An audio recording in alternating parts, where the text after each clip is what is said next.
Boa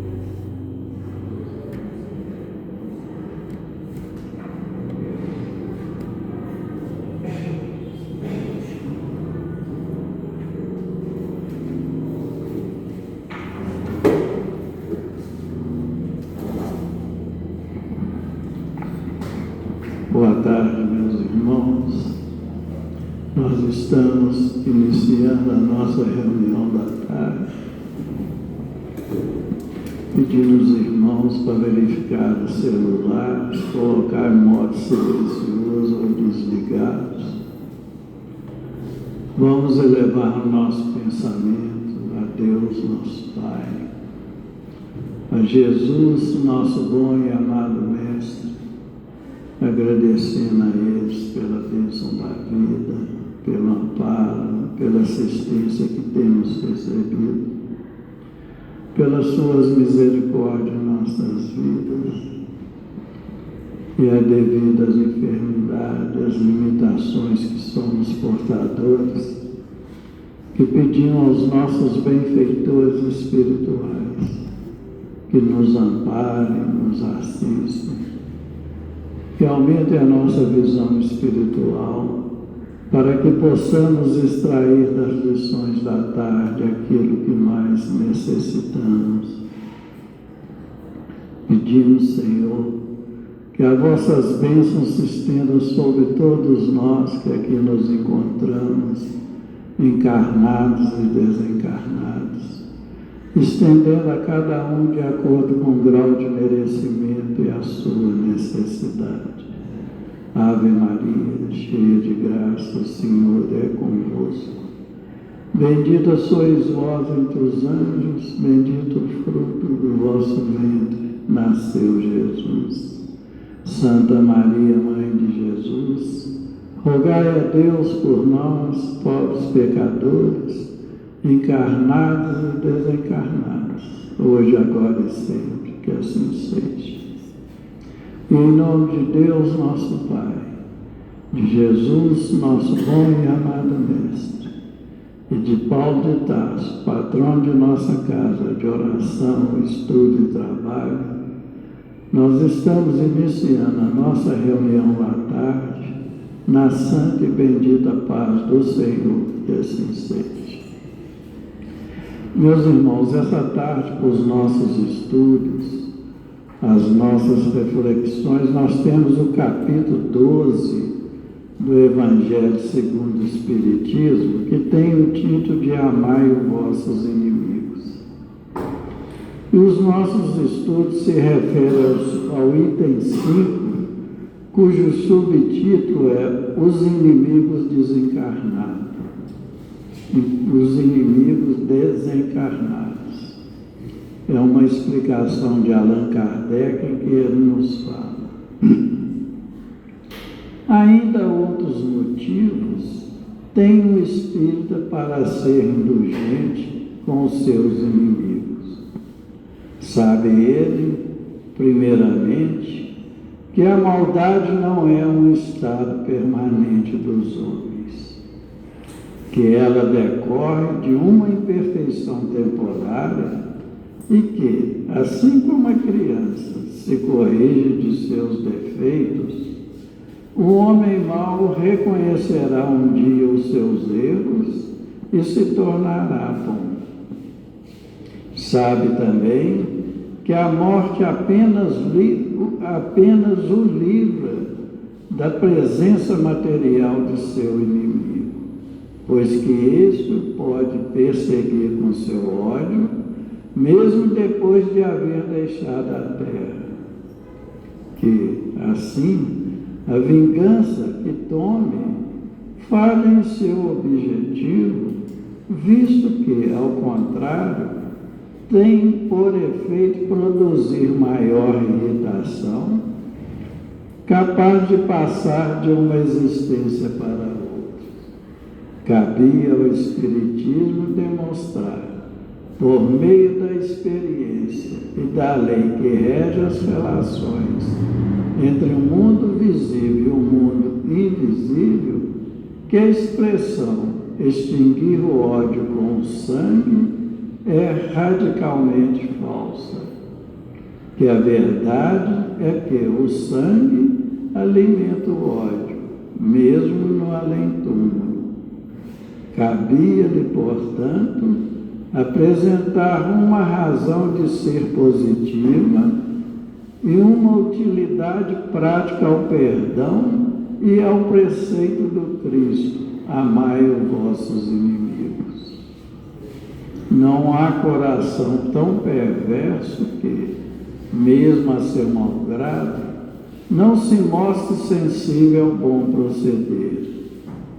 Mediante o bom procedimento, tira-se, pelo menos, todo pretexto de represálias, podendo-se até fazer de um inimigo um amigo antes e depois de sua morte. Com o mau proceder, o homem irrita o seu inimigo, que então se constitui instrumento de que a justiça de Deus se serve para punir aquele que não perdoou. Essa tarde nós contamos com a colaboração dos nossos irmãos Laura e Gilvan. Passamos a palavra a Laura.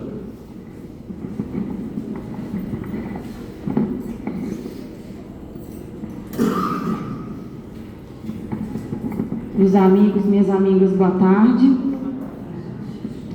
Como nós vimos, hoje o nosso estudo da tarde se concentra no capítulo 12 do Evangelho segundo o Espiritismo, item 5. E traz consigo um ensinamento profundo sobre amor. Mas nós não estamos falando aqui, no item 5, e nesse capítulo, daquele amor que nos é natural. Ou seja, aquele amor que nós nutrimos por quem nós naturalmente queremos a presença em nossas vidas, né? Por aqueles que nós naturalmente desejamos o bem. Porque é muito fácil, né? Aqui, nesse capítulo, Jesus fala do amor que ultrapassa essas barreiras do sentimento e se traduz em perdão. Jesus fala do amor que ultrapassa essas barreiras e se traduz na compreensão da vida eterna. Então, meus amigos, no item 5 desse capítulo, o amor ao próximo, ele é abordado sob a perspectiva da imortalidade da alma. E nos mostra como que o ódio e a mágoa, o ressentimento, quando alimentados por nós, podem gerar consequências que ultrapassam a existência física e nos comprometem por longos tempos. E quando a gente fala longos tempos, leia-se várias encarnações, várias vidas, né? E nesse contexto aqui, a gente parte para o seguinte raciocínio. Quando a vida nos presenteia com um ofensor em potencial, que nos atinge profundamente, nos provoca um dano, nos prejudica de forma profunda, talvez, né, às vezes irreversível nessa vida, aquela pessoa que nos causa traumas, nós temos duas opções que nós podemos considerar. A primeira delas é aquela em que nós decidimos resolver a situação por conta própria. A gente pega o problema e fala assim, vou resolver do meu jeito. A segunda opção, nós entregamos o problema para Deus e deixa que Ele resolve através da ação da sua justiça divina e através do tempo. Porque nós sabemos que Deus não usa da força, Deus usa do tempo.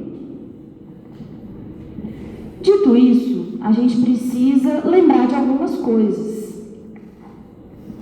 Uma delas é que quando a gente resolve tomar para nós essa empreitada de resolver o problema sozinhos, a gente toma um veneno mortal.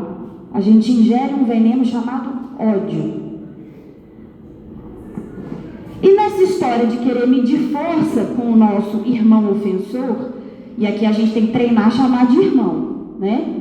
Quando a gente resolve medir forças com o nosso irmão ofensor, vamos pensar aqui por quanto tempo nós vamos alimentar dentro de nós vamos continuar ingerindo e cultivando dentro de nós esse veneno. E assim a gente começa a entender o risco de escolhermos a primeira opção e resolver as coisas do nosso jeito, né? Na base do ódio, na base da vingança, na base da mágoa. Porque nós precisamos lembrar que dessa forma, quando a gente assustar, e aqui eu peço muita atenção, que a gente vai vivendo a vida e às vezes esquece. Se a gente resolver as coisas do nosso jeito, quando a gente assustar, vão ter completado 15 encarnações e a gente vai estar lá com a mesma pessoa. Com a mesma pessoa. Né? Eu acredito, meus irmãos, que aqui todo mundo lembra e conhece um palestrante espírita chamado Haroldo Dutra Dias. Há aproximadamente 2 anos, eu assisti uma palestra do Haroldo, em que ele comentou o seguinte: eu vi e fiquei abismado de ver uma pessoa falando assim: ah, mas eu vou atrás de fulano até o fim. Olha o que fulano fez com a minha vida, olha como que minha vida está agora, por isso que eu vou atrás dele, ele vai me ouvir, eu vou até o fim. E o Haroldo, no final da história que ele contou, ele comentou o seguinte: o problema, meus amigos, é que não existe fim. Esse é o problema, né? E ele ainda brinca, falando que é por isso que existe perseguição e parente, né? Claro que isso foi uma brincadeira, né? Uma forma descontraída dele nos chamar a atenção para o fato de que se nós pegarmos o caminho do ódio, o caminho da vingança, nós provavelmente corremos o risco de comprometer algumas encarnações. E eu vou pedir licença para novamente utilizar a sabedoria do Haroldo e parafrasear algo muito interessante e esclarecedor que ele falou também numa palestra sobre perdão, em que ele diz o seguinte: o ódio une muito mais do que o amor. O ódio une muito mais do que o amor. Sabe por quê? Porque o ódio aprisiona. O ódio algema. Ele é uma gaiola. O amor não. Ao contrário do ódio, o amor liberta. O amor é uma porta aberta. E a gente só fica se a gente quiser. Então, meus irmãos, no ódio, às vezes a união, essa união que o Haroldo falou é tão forte, que os espíritos que se odeiam e adquirem dívidas, né, um com o outro, eles dividem até encarnações a fio. Eles podem dividir encarnações a fio e às vezes até mesmo o próprio corpo. Quem nunca ouviu falar naqueles gêmeos siameses, né? Chegando em casa, quem nunca ouviu falar, rapidinho dá uma corridinha na internet. Eu confesso que eu pedi para minha irmã me explicar hoje mais cedo como que eu poderia falar aqui essa questão dos gêmeos siameses, mas eu não absorvi muito não. O que eu entendi é que é uma questão embrionária e esses indivíduos se formam dentro do útero grudados um no outro, às vezes pelos braços, às vezes pelo tronco, e se desenvolvem dessa forma, nascem e percorrem a vida desse jeito, separados apenas por duas cabeças. Para a gente ver que o ódio une muito mais do que o amor, né? E utilizando da maravilhosa literatura espírita, certa vez Chico perguntou para Emmanuel como que a gente consegue identificar, como que a gente consegue diferenciar os criminosos aqui da Terra. Emmanuel respondeu para o Chico o seguinte: é qualquer um de nós, criminoso é qualquer um de nós que fomos descobertos, Chico. E é justamente por isso, meus irmãos, que Jesus nos convida a amar a todos, amar os nossos inimigos, né? Pois nós também somos perfeitamente capazes de errar. Nós também somos perfeitamente passíveis de erros. E amar os nossos inimigos não porque seja fácil amá-los, não é. Não porque nós devamos concordar com o mal que fazem a nós, mas sim porque o perdão é o único caminho capaz de interromper os ciclos de sofrimento que nós mesmos desencadeamos. Odiar não é fazer justiça, e ressentimento não nos protege. Melhor dizendo, ressentimento não protege a nossa dignidade. A mágoa, ela aprisiona muito mais quem a carrega do que aquele que a provocou. Porque assim, nós permanecemos ligados ao passado, gastamos energia emocional alimentando uma dor que continua produzindo sofrimento, e mais sofrimento a nós mesmos. Já o perdão, apesar de não apagar a nossa memória,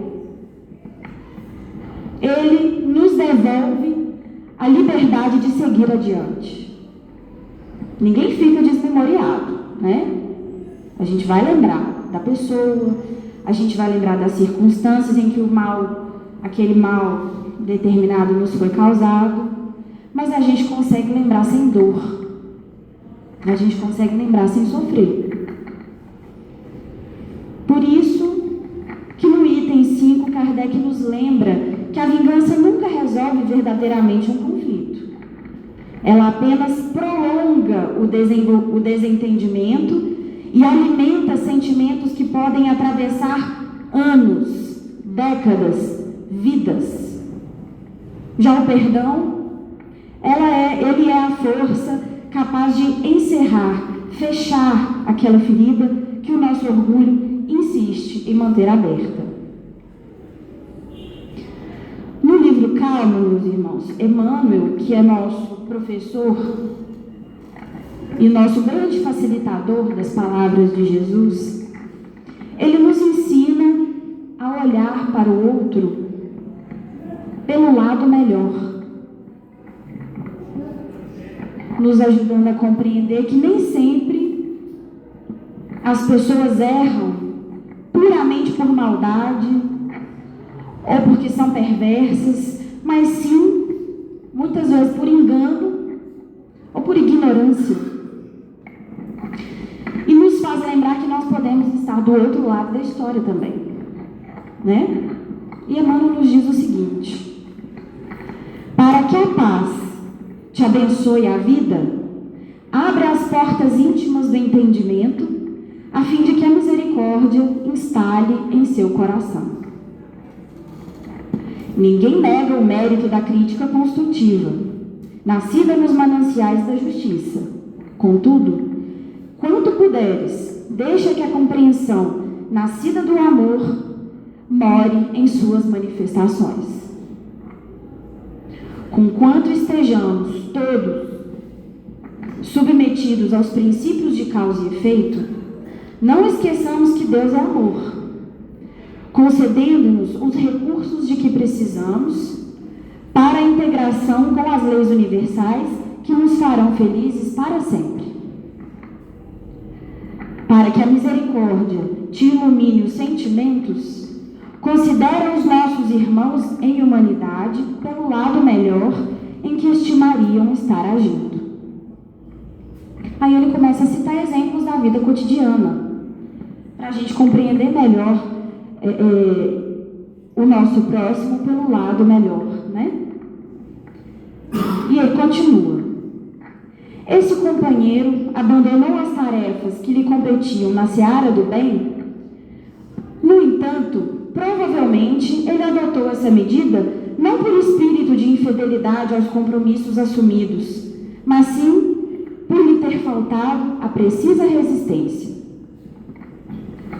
Outro amigo que entrou na sombra da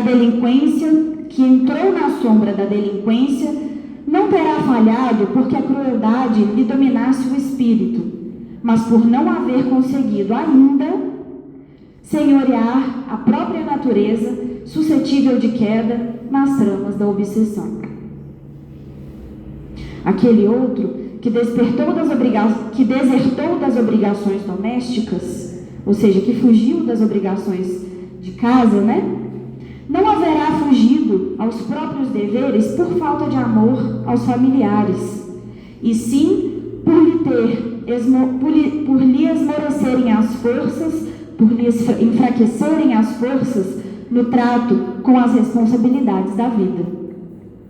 Outro ainda deslanchou para esse ou aquele hábito infeliz, não porque assim o desejasse, mas temendo resvalar na criminalidade a que se sentia impelido pela insistência de longas tentações.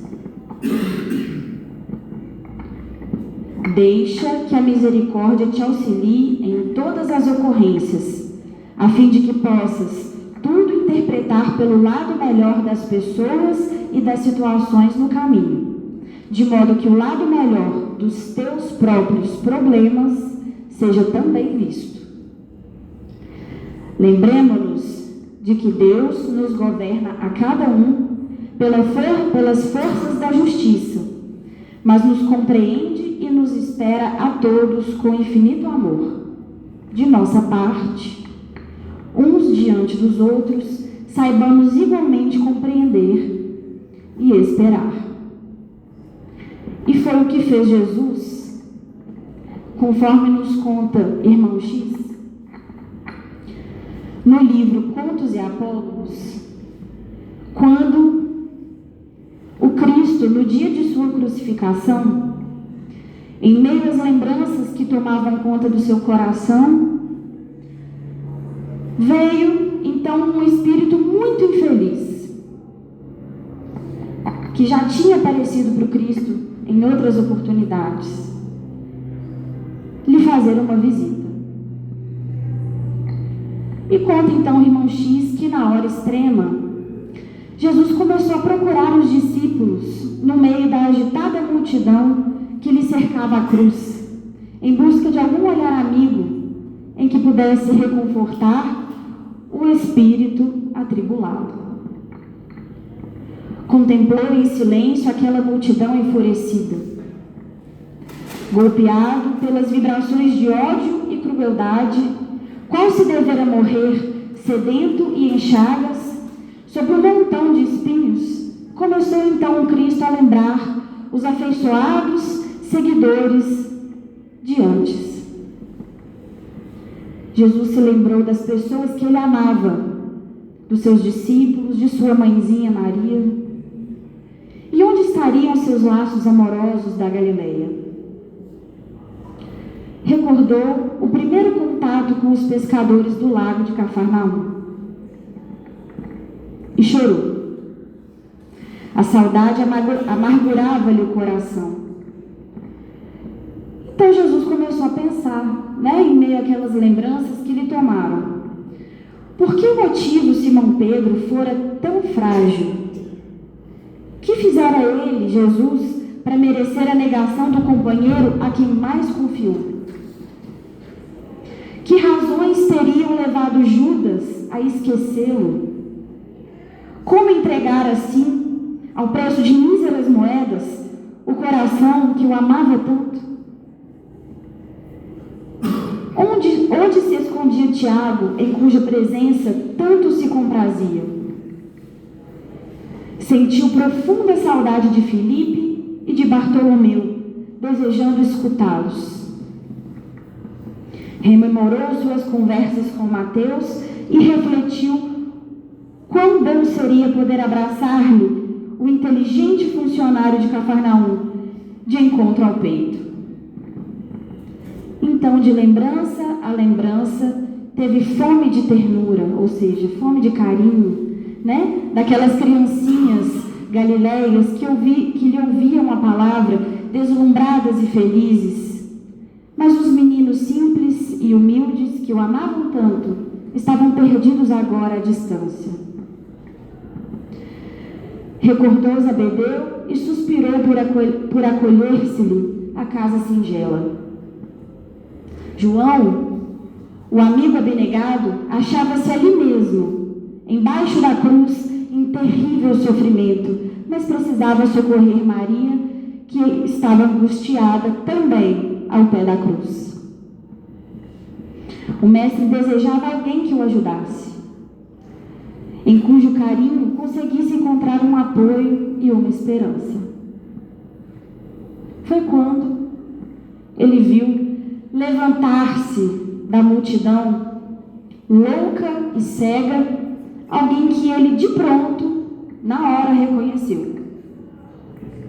Era o mesmo espírito perverso que o tentara no deserto, no templo e em cima do monte. Então Jesus reconheceu na hora aquele espírito que já tinha feito outras visitas a ele.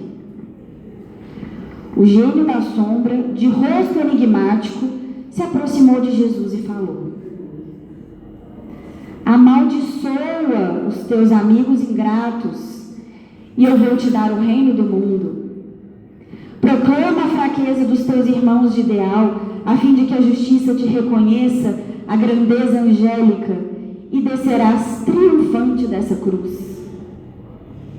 Diz que os teus amigos são covardes e duros, impassíveis e verdadeiros traidores, e unir-te-ei aos poderosos da terra para que domines todas as consciências. Jesus podia fazer isso, né? E completou então o Espírito: tu sabes que diante de Deus eles não passam de míseros desertores.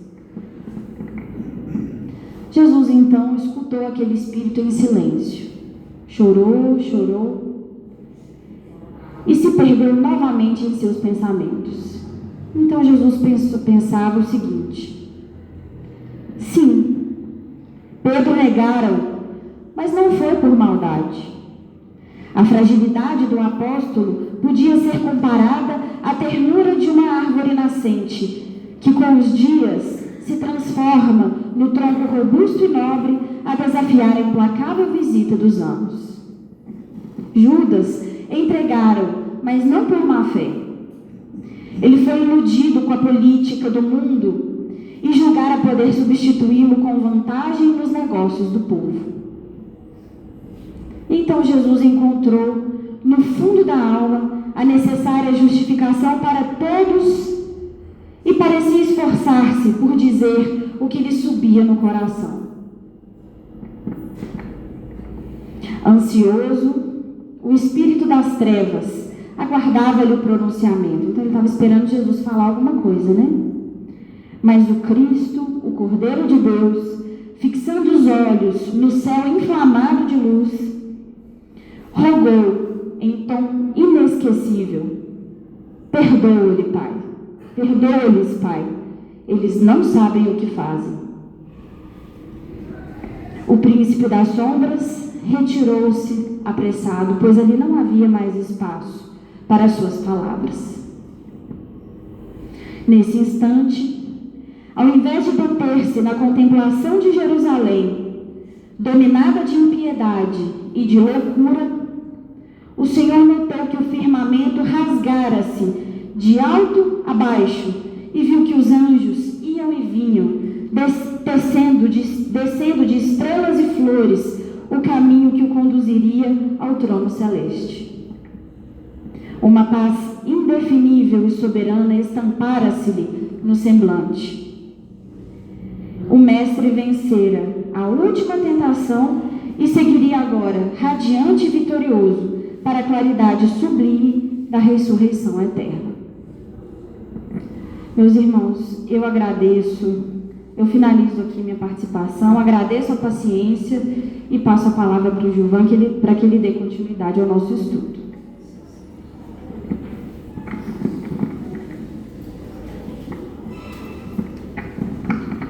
Boa tarde a todos. Vamos dar prosseguimento aos comentários dessa tarde, rogando a Jesus que continue nos abençoando, nos amparando nesses esforços de aqui nos encontrarmos, reunidos em seu nome, para estudar o seu Evangelho. Bom, meus irmãos, nós já aprendemos aqui que o mandamento amai os vossos inimigos não significa sentir e agir da mesmíssima forma como nós sentimos e agimos em relação a uma pessoa querida, a um amigo, enfim, com relação àquelas pessoas por quem nutrimos simpatia, carinho, confiança. Allan Kardec, no item 3 desse capítulo 12, nos ensina de forma magistral o que é o verdadeiro significado do amai os inimigos. É um item muito valioso, meus irmãos, nesse sentido. E ele diz que, em primeiro lugar, amar os inimigos é não guardar ódio, rancor, ressentimento, desejo de vingança, é perdoar-lhe as ofensas, é não opor, não resistir uma possível reconciliação. E isso é muito importante nesse estudo de hoje que nós estamos fazendo com relação aos inimigos desencarnados. É necessário tentar uma reconciliação tanto quanto possível e o mais depressa possível. É orar por esses que nos provocam, que nos ofendem, de um modo geral, retribuir com o bem o mal que nós recebemos. Isso é o verdadeiro significado do amai aos inimigos. E essa compreensão, ela acaba com aquela visão antiga que a humanidade possuía e que alguns ainda nutrem, de que amar o inimigo é uma conduta absolutamente impossível. Impossível se nós pensarmos dessa forma que não é a mais adequada, A de que devemos tratar amigos e inimigos da mesma forma, não é isso. Isso é impossível. E Kardec, nesse item 3, também fala da questão da assimilação e repulsão de fluidos, porque os nossos sentimentos e pensamentos se emanam, é energia, e a energia, ela se repele ou se assimila com energias semelhantes. Então, é uma questão da própria física, da natureza mesmo. Aliás, a lei de conservação é uma lei divina. E lá no Livro dos Espíritos, questão 702, a espiritualidade superior nos ensina que a lei de conservação é um instinto natural de todos os seres vivos, em qualquer grau de inteligência, sendo em alguns puramente automática, maquinal, e em outros raciocinada. Então, todos nós temos um instinto natural de nos conservar, de nos preservar, de nos defender. Então, nós não vamos nos portar da mesma forma, exatamente igual com relação a um amigo e inimigo. Isso não é possível. E a doutrina espírita, jogando as luzes da razão, da lógica, sobre as leis divinas, sobre a vida, nos explicou tudo isso. E sobre muitos outros temas também, né? Nos explicou sobre a reencarnação, a mediunidade, né? Corrigiu nossas impressões acerca do que é céu, do que é inferno, e nos mostrou com muita clareza o que é a obsessão, o que são os processos obsessivos, né? Essa influência negativa, perniciosa, que irmãos nossos desencarnados exercem nas nossas vidas, né? Então, bendita a doutrina espírita, né, meus irmãos, que nos esclarece, que nos orienta, que nos consola. Vamos tentar demonstrar o quanto que esse mandamento de amar os inimigos é importante. Jesus o proclamou no Sermão do Monte, e naquele momento o mestre estava exatamente dizendo quais são as virtudes, as atitudes que nós precisamos cultivar para alcançar a felicidade, a bem-aventurança. Ele fala: amar os inimigos é uma condição essencial para sermos felizes. Porque senão, como nós estamos aqui estudando, a Laura disse e tentaremos aqui também reforçar, sem o perdão, sem a reconciliação, nós ficamos presos, aprisionados em ciclos viciosos de ódio, de vingança, estagnados, sofrendo. Então é uma condição imprescindível para a nossa evolução, para a nossa felicidade. E Jesus, como nosso modelo e guia, ressaltou várias vezes a importância da misericórdia, da indulgência, do perdão, da reconciliação com os adversários, exatamente porque existem fortes razões para isso. Não é só um ensinamento bonito, uma lição nobre. Existem consequências práticas, efeitos concretos. Quem não perdoa atrasa a vida. São muitos males. Começa no próprio corpo físico. A ciência hoje já nos mostra, né, que muitas doenças, quase todas, nascem de enfermidades no espírito. E a cura também vem do espírito. Então, meus irmãos, nós precisamos sempre voltar nesse estudo e esforçar sempre por colocá-lo em prática. Somos criaturas muito imperfeitas ainda, e não será nessa encarnação que nós iremos alcançar a perfeição. Então foi por isso que Jesus nos ensinou que devemos perdoar 70 vezes 7 vezes, ou seja, ilimitadamente. Porque nós somos imperfeitos e erramos muito ainda. E seremos medidos de acordo com como medimos os outros. Então, se formos severos demais com os nossos irmãos, Deus permitirá que as consequências dos nossos próprios atos retornem para nós.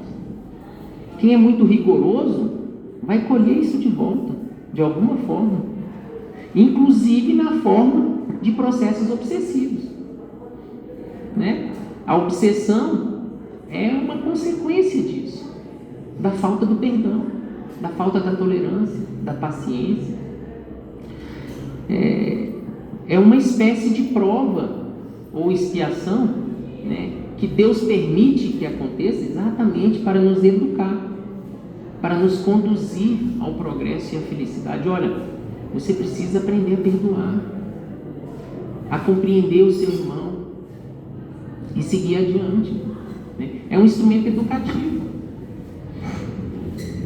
E o mandamento maior da doutrina cristã qual que é? Amar o próximo como a si mesmo e não fazer por ele aquilo que desejaríamos que fizessem para conosco, e não fazer o que não gostaríamos que fizessem conosco. Então, quando nós erramos, quando nós ofendemos alguém, prejudicamos, né, às vezes sem querer, o que a gente gosta de receber?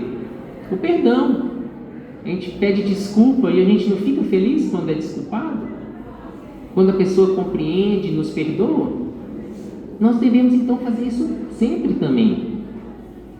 É por isso que o amar os nossos adversários está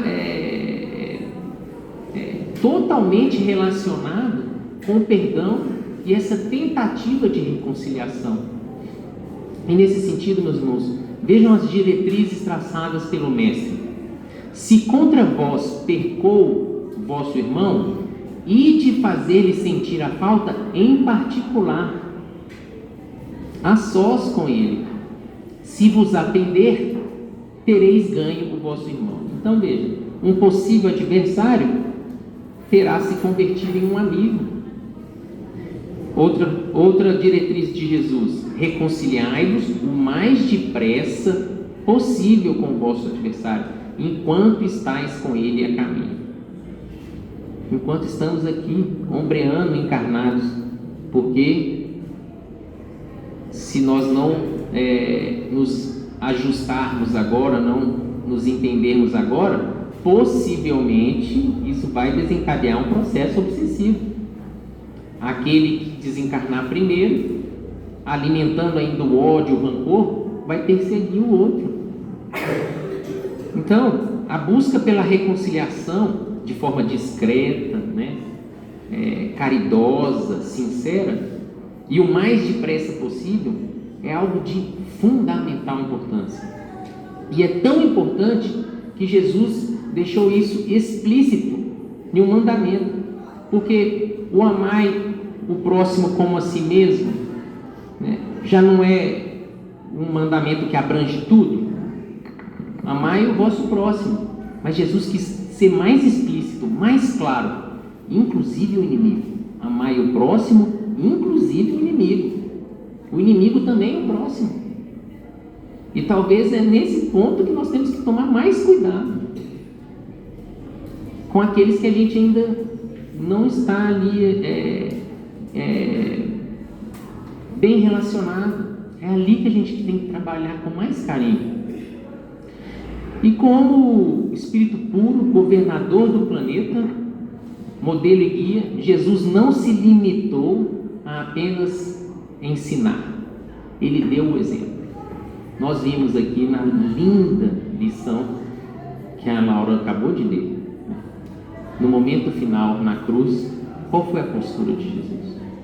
Sendo espancado, ofendido, cruelmente assassinado, ele perdoou. Ele acabou ali com qualquer ciclo de ódio e nos deixou esse exemplo inesquecível. Foi a última lição que Jesus nos deixou aqui encarnado. Isso não é um indício da sua importância? Foi para deixar gravado na nossa mente. Então, coube ao Espiritismo esclarecer ainda melhor e de forma mais prática os efeitos, as consequências do perdão, que são muitas. E vem o Espiritismo nos dizendo que esses ciclos de ódio, de vingança, né, se perpetuam.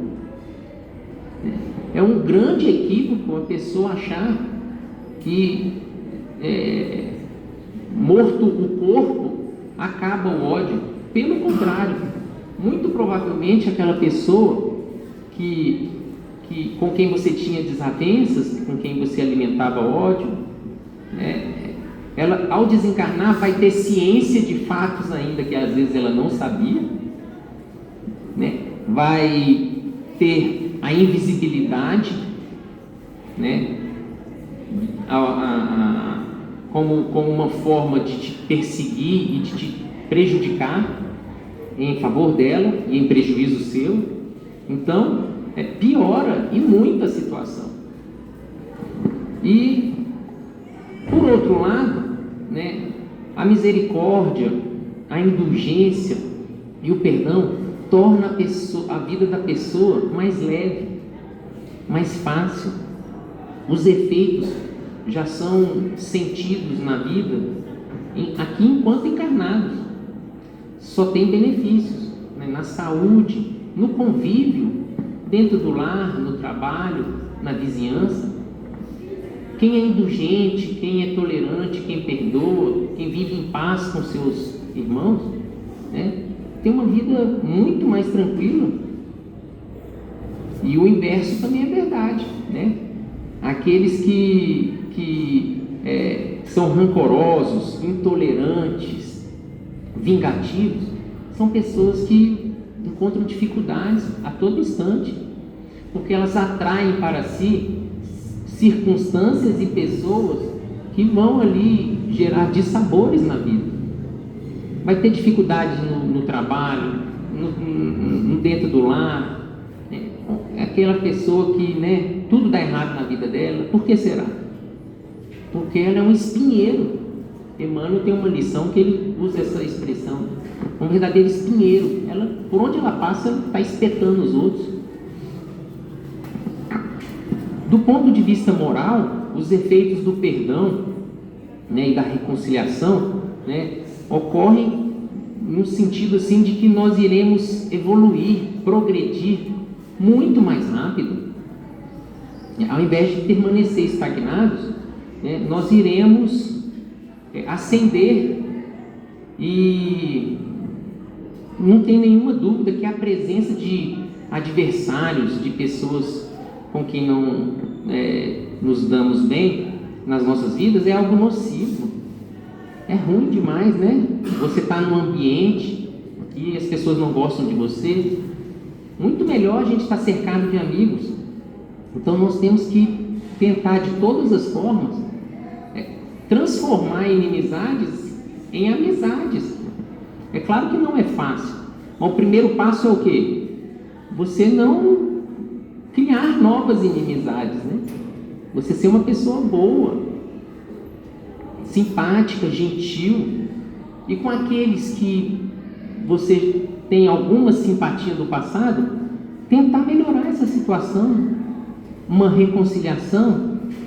Se não for possível, ora pelo irmão. A oração é um instrumento maravilhoso. O anjo da guarda, o benfeitor daquele irmão, vai receber essa oração e vai ter ali mais campo de atuação para trabalhar os sentimentos daquele adversário e tentar ali de alguma forma acabar com esse rancor, com esse sentimento ruim. E em se tratando, meus irmãos, de adversários, de inimigos, se já é ruim para a pessoa ter inimigo encarnado, imagina desencarnado. É muito pior, porque o encarnado você ainda sabe onde que a pessoa está, você enxerga ela, você pode evitar. E o desencarnado? Está te seguindo, te perseguindo, trabalhando incessantemente para arruinar a sua vida, e você não tem muito o que fazer, a não ser o quê? Mudar seus sentimentos, suas atitudes, passar a estudar, a trabalhar, a praticar a caridade. Porque quando nós mudamos a nossa postura, nos diz no Livro dos Espíritos que aquele que começa a trabalhar no bem, Deus não permite que a vingança chegue até ele. Então, meus irmãos, nenhuma doutrina, nenhuma filosofia explica tão bem, né, a obsessão como o Espiritismo. A referência maior para todos nós que quisermos aprofundar nesse tema é o Livro dos Médiuns, lá no capítulo 23, onde Allan Kardec, né, nessa parceria divina com os espíritos benfeitores, né, traz as causas, né, as consequências da obsessão, a forma de se tratar a obsessão. É um tema muito importante para todos nós, porque é uma pandemia.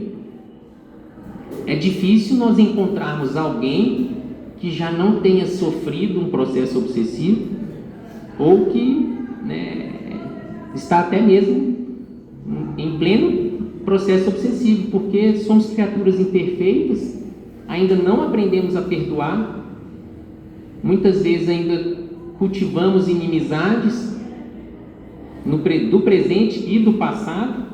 Então, a obsessão é algo que está muito presente na humanidade, infelizmente.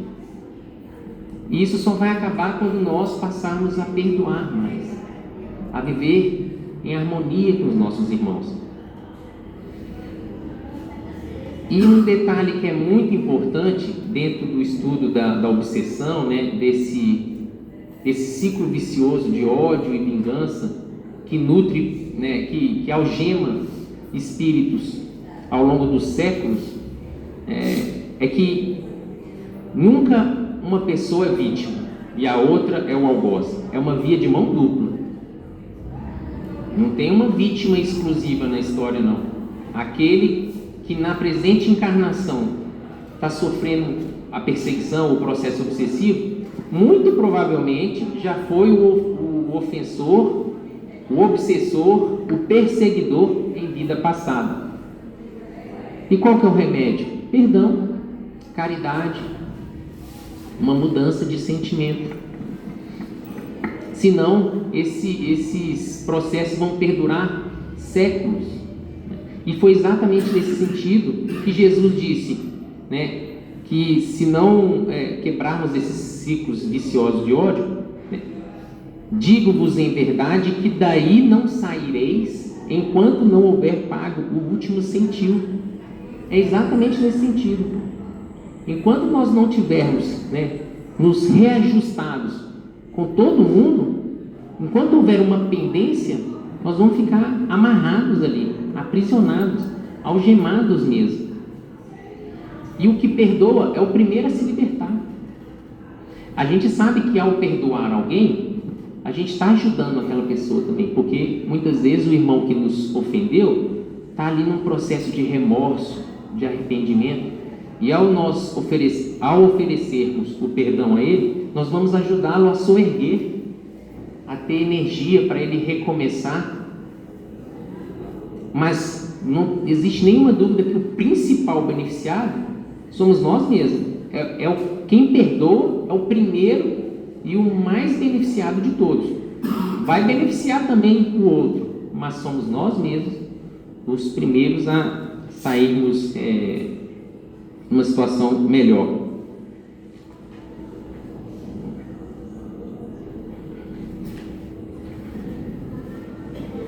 Bom, meus irmãos, a gente sabe que não é uma tarefa fácil, né?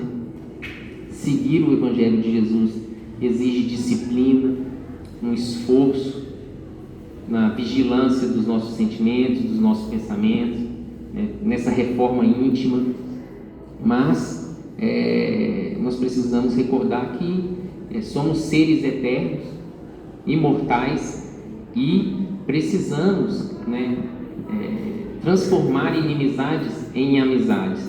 E só existe uma forma: perdoando e reconciliando. E as leis divinas trabalham nesse sentido. A reencarnação, ela é toda ela, né, o nosso planejamento reencarnatório, ele é feito exatamente para nos ajudar nesse sentido. Nós, ao desencarnarmos, se tivermos um pouquinho de consciência, vamos pensar naquelas pessoas em que nós prejudicamos na última vida e vamos pedir a Deus para nascer próximo a elas, para tentar transformar essa relação ruim em algo bom, né? Em transformar o ódio em amor.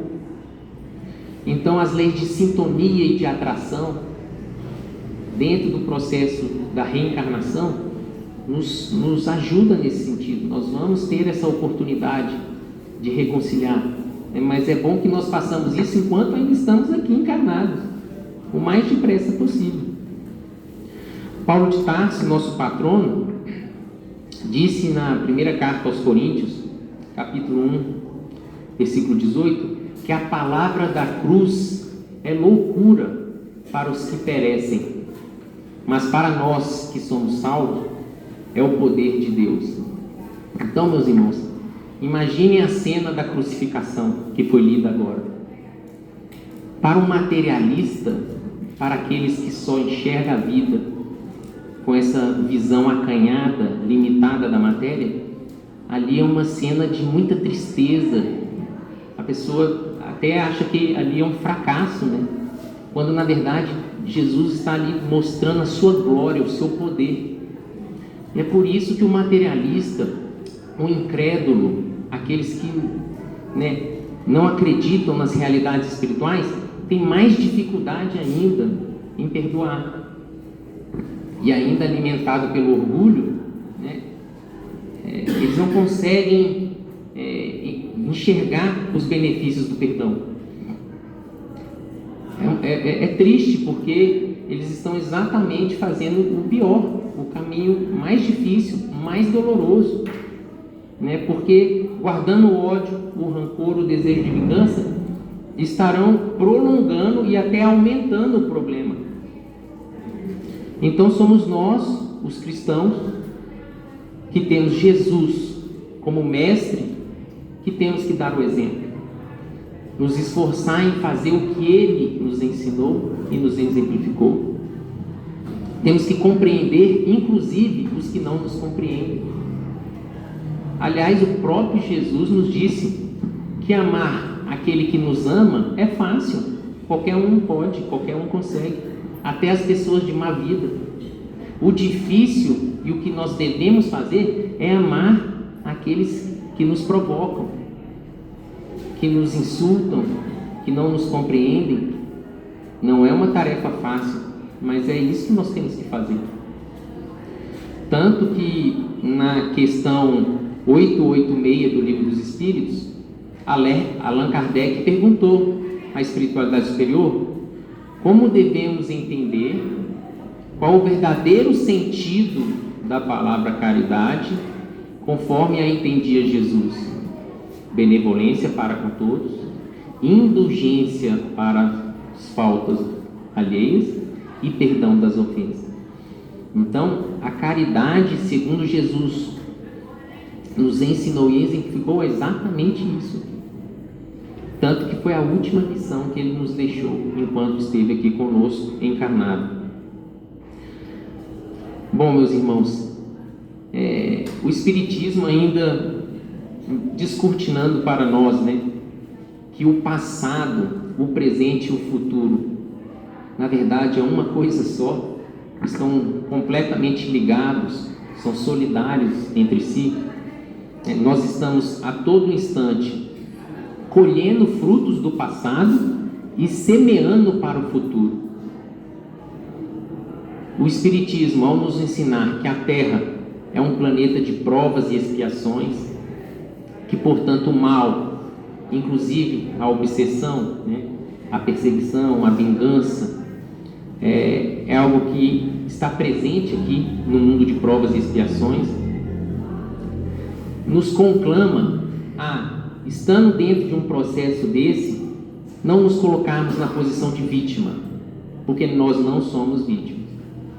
Nós devemos buscar ajuda, sobretudo numa casa espírita, e nós devemos fazer a nossa parte, porque se estamos colhendo esses frutos amargos de um processo obsessivo, de uma perseguição por parte de irmãos nossos desencarnados, é porque aquilo é uma prova, um resgate que nos cabe atravessar, suportar com paciência, com resignação, né? E até como uma oportunidade de elevação espiritual. Quando nós estamos dentro de um processo obsessivo e conseguimos pouco a pouco nos libertar ali, sobretudo pela reforma íntima, pela mudança de conduta, nós estamos inclusive ajudando o irmão desencarnado que está nos perseguindo, porque ele vai ver o nosso exemplo de transformação e vai tentar também falar: não estou perdendo tempo aqui, né? Esse que eu estou perseguindo agora já não é mais aquele que eu conhecia, que me prejudicou. Ele está se esforçando por melhorar. Pô, eu também posso fazer isso. eu estou perdendo tempo, também quero ser feliz. Então, nós estaremos também ajudando aquele irmão a mudar de vida, a seguir adiante. Então, nunca se apaga fogo colocando mais combustível, mais fogo. O mal jamais recua diante de outro mal. Pelo contrário, só piora. E só a humildade e o amor é que vai extinguir o mal, né? O orgulho, o egoísmo, né? A violência. Só o bem pode vencer o mal. E essa é a essência do ensinamento de Jesus. Só se vence o mal com o bem. Por isso que Jesus nos disse: se alguém quiser vir após a mim, negue a si mesmo, tome a sua cruz e me siga. E a última lição dele na cruz qual foi? Perdão. Vamos então caminhando aqui para o final da nossa participação com uma página de Emmanuel, psicografada por Chico Xavier, que se encontra no livro Rumo Certo. Ela se chama Agressores e Nós. Diz Emmanuel: quase sempre categorizamos aqueles que nos ferem por inimigos intoleráveis. Entretanto, o Divino Mestre, que tomamos como guia, determina venhamos a perdoar-lhes 70 vezes 7. Por outro lado, as ciências psicológicas da atualidade terrestre nos recomendam que é preciso desinibir o coração, escoimando-o de qualquer ressentimento e reestabelecer o equilíbrio das potências mentais, a fim de que a paz interior se nos expresse por harmonia e saúde. Como, porém, executar semelhante feito? Compreendendo-se que o entendimento não é fruto de meras afirmativas labiais, reconhecemos que o perdão verdadeiro exige operações profundas nas estruturas da consciência. Olha que interessante o que Emmanuel nos diz aqui. Da boca para fora é fácil a gente falar, né? O difícil é praticar. E o que nós temos que fazer para conseguir perdoar? Temos que trabalhar isso nas profundas estruturas da consciência. Emmanuel vai nos ajudar. Olha o que ele nos diz: se a injúria nos visita o cotidiano, pensemos em nossos opositores na condição de filhos de Deus, tanto quanto nós, e, colocando-nos no lugar deles, analisemos o que estimaríamos receber de melhor das leis divinas se estivéssemos em condições análogas. Olha então, a empatia, né? Você se colocar no lugar do próximo, imaginar que se ele está fazendo aquilo com você, é porque ele está com sérios problemas. Porque uma pessoa que está bem, que é feliz, que é equilibrada, não fica agredindo, ofendendo, prejudicando ninguém. Então temos que mudar a nossa forma de enxergar aquela pessoa, vê-lo como um irmão em dificuldades tanto quanto nós, e fazendo esse exercício de compreensão, né, mudar os nossos sentimentos mais profundos. À luz do novo entendimento que nos reportará nos recessos da alma, observaremos que muito dificilmente estaremos sem alguma parcela de culpa nas ocorrências desagradáveis de que nos cremos vítimas. Olha outra situação interessante que Emmanuel fala. Se a pessoa está ali nos ofendendo, nos prejudicando, nos atacando, será que a gente não fez nada para merecer aquilo? Não atraímos aquilo de alguma forma? E se não foi nessa vida, muito possivelmente foi em outra. Então isso é mais um exercício mental que nós temos que fazer para poder compreender essa agressão e perdoá-la. Recordaremos em silêncio os nossos próprios impulsos infelizes, as sugestões delituosas, as pequenas acusações indébitas e as diminutas desconsiderações que arremessamos sobre determinados companheiros, até que eles, sem maior resistência, diante das nossas mesmas provocações, caem na posição de adversários perante nós. Então, às vezes, nós provocamos aquilo. Um olhar desdenhoso, um sentimento negativo. Efetuando o autoexame, não mais nos permitiremos qualquer censura, e sim proclamaremos no coração a urgente necessidade de amparo da misericórdia divina em favor deles e a nosso próprio benefício. Então, à frente de qualquer agressor, não mais diremos no singular, eu te perdoo, e sim reconheceremos a profunda significação das palavras de Jesus na oração dominical, que tanto fazemos, né, meus irmãos? Ensinando-nos a pedir a Deus desculpas para as nossas próprias faltas, antes de as rogar para os nossos ofensores. E repetiremos com todas as forças do coração: perdoa, Senhor, as nossas dívidas, assim como perdoamos os nossos devedores. Que Jesus nos abençoe a todos.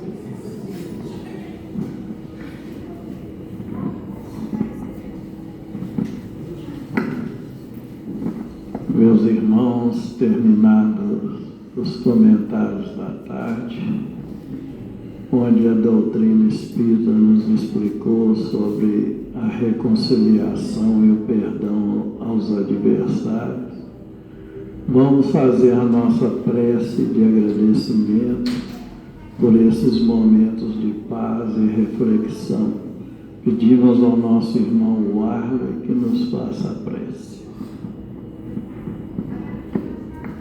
Divino Mestre Jesus, com a união dos nossos pensamentos voltados até vós, agradecemos divinamente o Consolador prometido que o Senhor um dia nos havia prometido e hoje alcança de todos nós. Que o Senhor nos dê, Mestre querido, sabedoria diante dos estudos que foram nos apresentados, que possamos nos esforçar, tirando todas as mazelas que ainda carregamos dentro de nós, sentimentos ao contrário diante dos ensinamentos do Senhor. Que a paz do Senhor seja sempre presente conosco, encarnados, desencarnados, que o Senhor abençoe a todos os tarefeiros dessa casa, só possa sempre dar a sustentação necessária para que encontro como esse de trabalho, de oração e de estudo não nos falte. Que a paz do Senhor seja com todos os nossos irmãos que se encontram em sofrimento. Pai nosso que estais nos céus, santificado seja feito o vosso santo nome. Venha a nós o vosso reino, seja feita a vossa vontade, assim na terra como nos céus. O pão nosso de cada dia que nos dai hoje. Perdoai as nossas ofensas, assim como nós perdoamos aqueles que nos têm ofendido. E não nos deixeis cair em tentação, mas livrai de todo mal. Que vosso é o reino, o poder, a majestade e a glória para todos sempre. Que assim seja. E com essa prece recitada, nós estamos encerrando a nossa reunião da tarde na santa e bendita paz do Senhor. Que assim seja. Os irmãos foram receber o passe, pedimos que formem a fila. Vai ter ficha para médicos. Quem for receber a ficha, permaneça sentado.